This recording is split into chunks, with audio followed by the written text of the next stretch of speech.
Halo, selamat pagi saudara. Selain 3 informasi utama tadi, kami juga telah menyiapkan berbagai informasi penting dan menarik untuk mengisi Kompas Sulsel di edisi hari ini awal November, tepatnya 1 November 2024. Kita jelang informasi yang pertama dalam Kompas Sulsel.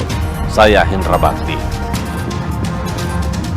Saudara, 4 kali mangkir sebagai saksi, Kejaksaan Tinggi Sulawesi Selatan akhirnya menjemput paksa ex-pegawai BUMN di Balikpapan untuk mengusut kasus dugaan korupsi yang merugikan negara lebih dari 20 miliar rupiah. Mantan pegawai BUMN ini hanya bisa pasrah saat digiring penyidik Kejati di Bandara Sultan Hasanuddin, Makassar. Upaya jemput paksa dilakukan karena AAH mangkir 4 kali pemanggilan sebagai saksi dalam pengusutan kasus dugaan korupsi yang merugikan negara lebih dari 20 miliar. AH diketahui pernah menjabat sebagai PJS Kepala Bagian Komersial 2 di PT Superior Indonesia Cabang Makassar pada 2019 hingga 2020.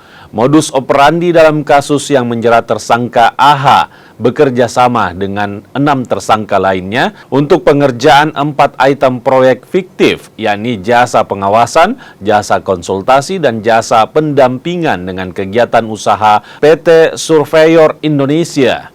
Mereka membuat rencana anggaran belanja dengan total 30,5 miliar lebih. Sementara anggaran 20 miliar diduga dibagikan ke rekening pribadi para tersangka lainnya.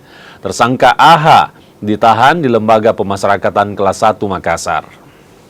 Daripada perbuatan tersangka AH dan terdakwa serta terpidana yang sudah diserahkan dari putus tergugat serta oknum lainnya melakukan PT Surveyor Indonesia Cabang Makassar melalui kerugian kurang lebih